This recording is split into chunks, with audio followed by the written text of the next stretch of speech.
Nah jadi benar-benar kayak lumayan pusing banget ya di semester 5 ini, banyak yang project di semester bawah itu, di project akhirnya itu di semester 5 itu jadi tugas mingguan gitu. Jadi benar-benar itu berat sih. Project kita yang UAS itu jadi tugas mingguan. Iya jadi tugas mingguan gitu banyak gitu. Misal kayak di semester bawah itu ada bikin website, nah ini di dalam waktu seminggu itu ada disuruh bikin website gitu. Wah. Kebetulan baru banget kejadiannya buat baru banget kejadian di UTS kemarin itu. Oh, tes berarti. Kira malah kayak dulu mata kuliah terus.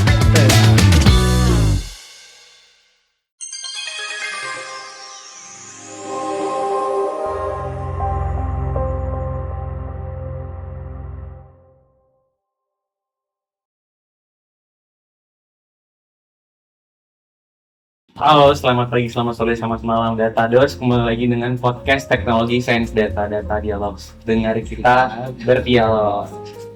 Oke teman-teman semua, di episode 3 season 2 kali ini kita akan membahas tentang hal yang sedikit teknis tentang apa sih yang dilakukan oleh seorang mahasiswa Teknologi Sains Data.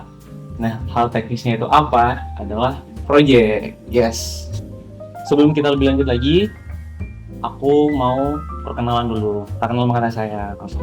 Di sini aku Samuel dari TSD 24 dan narasumbernya aku bersama. Perkenalkan, nama aku Fazil, aku dari TSD angkatan 2023. Oke. Mas Fasil. Oke, Mas Fasil nih TSD 2023. Berarti sekarang Mas Fasil udah semester 5. Oke, aku 24, aku sekarang semester 3. Nah, ini kenapa di episode kali ini ada kakak tingkat, karena kita akan membahas tentang project. Apa sih perbedaan project yang ada di semester awal, semester 1, semester 2, 3 sama yang ke atas 4, 5, 6. Oke, sebelum kita lanjut lagi lebih detail lagi, lebih dalam lagi terkait dengan project-projectnya yang dikerjain apa aja, mungkin Mas Basil bisa bantu aku ngejelasin ke teman-teman project itu apa sih itu project dan ngapain aja di project itu, kayak gimana? Oke, mungkin kalau dari aku mulai dari project yang umum banget nih, secara umum banget itu, apalagi buat sebagai seorang data science atau mahasiswa sains data gitu ya. Aku menganggapnya itu yang aku anggap bisa jadi project itu ketika ada outputnya tentunya. Output. Nah, outputnya ini kadang biasa ada jadi paper, jadi laporan, atau jadi mungkin sekedar codingannya gitu. Apalagi kita pasti banyak coding gitu kan. Nah, dan itu yang ada di beberapa proyek-proyek UAS kita. Contohnya apalagi kalau data science itu pastinya mengolah data dan nantinya pasti ada outputnya. Kalau di statistika itu biasanya laporan. Nah, tapi kalau di pemrograman tuh biasanya outputnya coding gitu kan. Nah, itu sih paling buat project pengertiannya gitu. Kayak itu sih, soalnya tadi Mas Fasil sempat nyinggung laporan, karena di UAS aku mata kuliah metode statistika itu laporan untuknya. Oke, kita langsung. Aku mau nanya pertanyaan pertama banget ke Mas Fasil, karena tadi Mas Fasil dijelasin ke teman-teman semua project itu apa. Aku mau nanya ke Mas Fasil, project apa saja yang pernah dikerjain sama Mas Fasil di semester atas? Kalau aku kan baru sekedar UAS yang dijadikan project. UAS-nya itu project. Kalau Mas Fasil di semester atas kayak gimana? Apakah sama atau ada project lain yang mata kuliah? Oke. Mungkin kalau buat mengingat lagi ya, kalau project di semester 5 ini emang banyak sih, apalagi semester 5 ini emang banyak banget project. Dan juga kalau sebutannya itu dari dulu kayak di semester bawah itu di project akhirnya itu di semester 5 itu jadi tugas mingguan gitu. Jadi benar itu berat sih. Project kita yang UAS itu jadi tugas mingguan. Iya, jadi tugas mingguan gitu banyak gitu. Misal kayak di semester bawah itu ada bikin website. Nah, ini di dalam waktu seminggu itu ada disuruh bikin website gitu. Semester 5 ini. Nah, jadi benar-benar kayak lumayan pusing banget ya di semester 5 ini dengan banyaknya project. Tapi juga aku selain dengan sibuk dengan project di kuliah ini, karena kan kalau buat project yang akhir itu mungkin kemarin baru ada di UTS ya. Nah, tapi selain dari itu aku juga ada lagi progres ngerjain beberapa project di luar dari mata kuliah itu.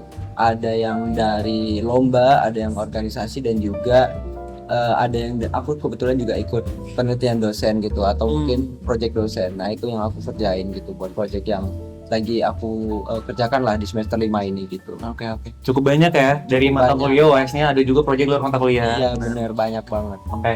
Menurut dari Mas Fasil, semua project yang dikerjakan ini dari mata kuliah sampai di luar mata kuliah, kira ada nggak boleh skill satu project yang paling menantang yang menurut Mas Fasil kayak, aku ngerjain ini nih, wah effort banget, kayak susah banget ngerjain ini. Oke. Kebetulan baru banget kejadian ya ini buat baru banget kejadian di UTS kemarin itu. Oh tes berarti? UTS. Kira malah kayak di luar mata kuliah, ternyata tes. Benar. Di pada saat UTS, karena proyek di luar mata kuliah ini kebetulan sekarang karena mungkin masih panjang juga ya pengerjaannya, jadi nggak begitu memberatkan gitu. Nah yang kebetulan kemarin itu lumayan memberatkan itu mungkin gara-gara waktu juga kali ya. Nah itu aku mengerjakan untuk mata kuliah basis data di UTS, basis data. Nah itu disuruh untuk membuat website tapi yang connect ke database gitu kan. Dan karena yang cukup memberatkan itu karena dia pakai bahasa yang sebelumnya belum dipelajari gitu, atau menggunakan framework yang belum pernah dipelajari sebelumnya gitu. Nah jadi benar-benar baru menurutku, dan aku kayak harus ngepahami dari awal lagi gitu. Nah kemudian juga karena waktunya itu lumayan dikit, itu aku kebetulan pas karena banyaknya project aku bilang tadi ya. Nah itu aku jadi sempet ngerjainnya itu H-1 sebelum mau dipresentasikan gitu loh. Wah. Nah itu aku baru ngerjain. Jadi aku sama temanku itu di warkop gitu dari siang jam 12 nih. Sampai besok paginya aku di sana. Besok paginya tidur berarti ya? Nggak tidur. Dan pas paginya itu jam 8 jam 9 itu baru dipresentasikan gitu. Dan untungnya lancar. Itu yang paling menantang ya? Wah, itu yang menantang banget. UTS Basdat. Oke, tadi Mas Fasil udah ceritain soal proyek yang paling menantang ternyata di UTS. Terus juga tadi sempat ada perbincangan soal proyek di dalam mata kuliah UTS UAS dan proyek di luar mata kuliah. Aku mau kita fokus ke proyek di mata kuliah dulu. Oke. Apa sih perbedaan proyek yang dikerjakan sama seorang mahasiswa teknologi sains data di semester awal sama semester yang udah di atas semester 5? Kalau aku kan dari aku nih, POV aku yang masih semester 3 notabene. Aku karena baru pertama, jadi aku ngerasa masih susah karena ya baru pertama gitu. Aku belum pernah nyoba yang lebih susah seperti ini. Nah, terus kemarin juga kan aku itu OS-nya dijadikan project. Kalau Mas Fasil sendiri gimana? Mas Fasil kan udah mengalami dua hal tersebut kan. Kalau aku masih yang pertama, masih yang semester awal. Aku belum merasakan semester atas kerap baik semester 3. Mas Fasil udah merasakan dua-duanya. Menurut Mas Fasil perbandingannya seperti apa? Mungkin dari kompleksnya kah atau kesusahannya kah antara semester awal sama semester Mas Fasil sekarang? Oke, sebenarnya tapi kalau melihat dari POV yang udah di semester atas ya, semester bawah itu memang proyeknya itu kayak lebih sederhana kali ya dibandingkan dengan semester atas gitu. Misal kayak contoh aku ambil website tadi itu kayak di semester bawah itu mungkin nggak perlu connect ke database, jadi mungkin sekedar front end back endnya aja connect gitu. Nah apalagi kayak di Alpro itu pengalamanku sebelumnya itu cuma benar-benar sama sekali nggak ada connect ke database gitu, dan kamu juga ngeran di lokal doang gitu. Nah jadi kayak kalau di atas itu karena kamu udah gunain framework yang beda terus juga connect ke database, itu kamu misalnya kemarin itu cuma mungkin beberapa file, nah di semester atas ini jauh lebih banyak file yang harus kamu mungkin bikin dan kamu connectin satu-satu gitu. Nah itu dari kompleksitasnya aja itu udah beda gitu kan. Tapi kalau mungkin melihat dari POV mahasiswa yang sesuai semesternya, itu pasti bakal tetap susah. Karena aku dulu menganggap kayak project di Alpro atau mungkin project sebelumnya itu juga pasti pas aku di semester itu ya, aku menganggap juga susah. Tapi pas kamu udah naik juga ada yang lebih susah lagi nih. Emang disesuaikan dengan mungkin kemampuan dan emang yang dipelajari pada saat semester itu benar. Jadi sama-sama susah sih kalau dilihat dari POV mahasiswa di semester tersebut. Tapi kalau dibandingkan dengan yang semester awal masih sederhana yang awal. Iya, lebih sederhana lah dibanding yang atas gitu. Semakin meningkat semesternya semakin kompleks ya. Iya, semakin kompleks. Tapi jangan takut, ini bukan suatu suatu biar lebih bersiap-siap aja. Oke, siap. Semangat. Aku betul harus menghadapi ini ya. Benar. Aku harus siap ya. Harus. Oke. Itu untuk mata kuliah, untuk project di dalam mata kuliah. Sekarang kita ke project yang di dalam mata kuliah. Tadi Mas Fasil singgung sedikit soal project di dalam mata kuliah yang pernah dikerjakan oleh Mas Fasil. Boleh cerita ke teman-teman apa projectnya? Terus boleh cerita juga kenapa sih memilih untuk mengerjakan project itu, dan kesempatan untuk ngambil project itu tuh datang dari mana? Mungkin aku ceritain dua kali ya. Satu ini yang dari organisasi dan satunya lagi dari project dosen. Boleh. Pertama buat yang dari organisasi itu, sebelumnya aku itu mungkin ada yang belum tahu, aku itu join di organisasi di TSD itu namanya IRIS. Organisasi riset untuk mahasiswa data. Nah, di situ aku pada saat menjadi researcher kebetulan ada pengerjaan project yang bener-bener kayak aku pas, karena itu aku masih kayaknya di tahun pertama atau di tahun kedua, aku kurang ingat, kayaknya di tahun pertama itu aku masih belum paham sebenarnya topiknya gitu, apa yang mau dikerjakan gitu. Nah, tapi untungnya aku tuh dapet semacam pembimbing project manager itu angkatan 2021, 2 tahun di atas aku gitu. Nah, jadi aku bener-bener karena udah tergabung di sana dan aku kayak harus ikut project. Nah, aku bener-bener kayak belajar banyak lah dari project manager aku itu, dan untungnya aku kayak bener-bener coba mahamin gitu dan coba ekspor sendiri juga sedikit gitu. Nah, itu sih yang menarik dan kayak bikin aku jadi lebih tertarik dengan data science gitu. Karena di situ aku kayak benar-benar kayak ternyata ada ini gitu, bukan sekedar kayak apa yang aku pelajari di tahun pertama gitu, dan kayak bener-bener loncat banget gitu. Jadi aku makin tertarik dan kayak bikin skillku lumayan nambah lah gitu. Apalagi itu masih di tahun pertama gitu. Dan aku juga makasih banget sama project manager karena dia bener-bener kayak tiap minggu itu ngadain pertemuan, dan dia kadang itu ngajarin gitu. Nah, jadi aku belajar banyak di situ dan ya nambah banyak lah. Itu yang berkesan project pertama. Lalu yang kedua ini mungkin lagi progres ya.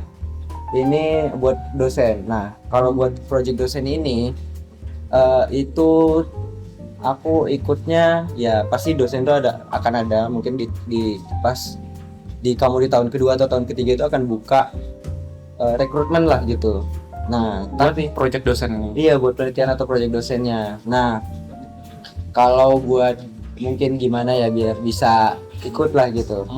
Nah, kalau menurutku itu kamu di project-project khusus yang tadi udah dibilang, itu kalau bisa kamu bikin sebagus mungkin sampai biar bisa diingat dosennya gitu. Iya, yang bisa bikin dosennya kagum gitu, kayak jadi kayak membekas, dan kamu mungkin kalau dia buka rekrutmen terus kamu daftar kayak ya ini anak kemarin bagus gitu. Nah, mungkin kamu bisa ikut di sana. Nah, itu project dosen kedua, dan project dosen ini itu juga benar-benar jauh lebih menantang lagi, karena ini berhubungan dengan penelitiannya dosen juga kan. Gitu. Jadi tingkat kesulitannya emang agak lebih susah lagi gitu. Itu sih project yang di luar mata kuliah yang aku lagi kerjain gitu. Oke. Menarik. Tadi Mas Fasil udah nyampein motivasinya kalau bisa tertarik untuk mengerjakan project di luar mata kuliah. Ada juga project dosennya. Itu berarti harus dekat sama dosennya enggak ya? Relasi penting juga ya? Agak sih harusnya.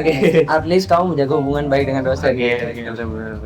Tapi tadi juga indikatornya adalah kalau project kita bagus ya di UN ya, bisa diingat sama dosennya.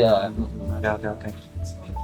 Dari semua proyek yang pernah dikerjakan, mana yang pasti pasti yang paling berasa itu pasti proyek di mata kuliah yang berasa dampaknya. Iya, Karena betul.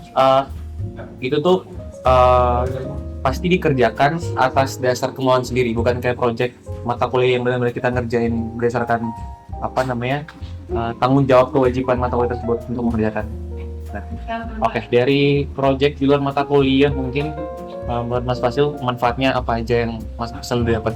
Oke, apa ya? Aku menganggap buat di mata kuliah itu sebenarnya kita tuh kayak cuma bisa nge-unlock kayak cuma 20% atau 30% dari ilmu pengetahuannya sebenarnya jauh lebih banyak gitu. Nah, dengan kita mungkin proyek di luar mata kuliah itu aku selain tadi yang dari organisasi dan dari proyek dosen itu juga aku menganggap ada lomba ya. Lomba itu aku masukin juga proyek gitu. Nah, apa yang bisa dipelajari itu dari proyek tersebut itu menurutku kamu jauh lebih banyak explore tentang metode-metode atau teknis yang kamu nggak ada pelajari di kuliah. Nah, karena kan kuliah itu kurikulumnya tuh anggapannya agak kaku ya. Jadi kayak sementara dunia data science ini perubahannya tuh benar-benar kayak cepet banget berubah gitu kan. Nah, masif dan jadi kayak buat gimana cara buat kita catch up ya dengan proyek-proyek di luar mata kuliah ini. Karena kamu dengan mengikuti proyek di luar mata kuliah ini kamu ngikutin pace-nya yang di luar mata kuliah. Kamu tidak ngikutin pace yang di kuliah. Nah, jadi otomatis perkembangan kamu itu bakal jauh lebih cepat gitu. Itu sih yang aku menurutku manfaat dari mengikuti proyek di luar mata kuliah gitu. Aku setuju sih kalau itu sih, benar sih. Emang perkembangan cepat dan kita bisa lebih banyak ekspor di proyek di luar mata kuliah. Benar gitu. Sekarang aku mau nanya lagi dong ke Mas Fasil, kira-kira dari semua proyek yang pernah dikerjakan kira-kira ada tantangan seperti apa? Kalau misalnya tadi Mas Fasil udah cerita kayak begadang segala macem, mungkin Mas Fasil bisa cerita lagi tantangan apa selain itu, selain tersebut kayak harus begadang segala macem. Terus mungkin dari tantangan tersebut apa yang sekiranya bisa diperbaiki, apa yang sekiranya bisa dipersiapkan lagi kepada teman-teman semua yang nonton video ini.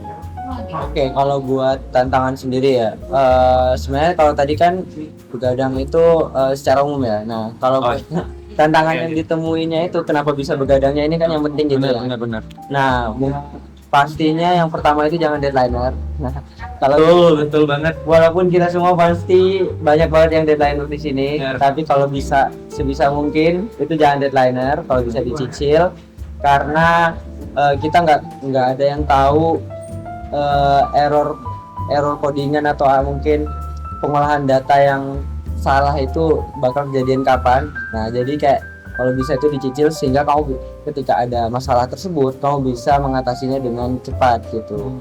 Nah, itu sih yang terjadi kemarin di aku karena kayak ada yang error dan gini terus kayak aduh stucknya lama gitu.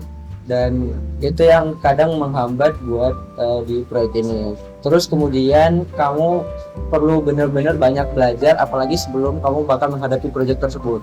Kalau bisa tuh kamu banyak pengetahuan tentang framework baru atau bahasa baru gitu selain yang kamu pelajari di kuliah atau mungkin metode baru juga agar pas kamu udah dapet proyeknya itu kamu nggak perlu belajar banyak dari awal benar-benar dari scratch gitu.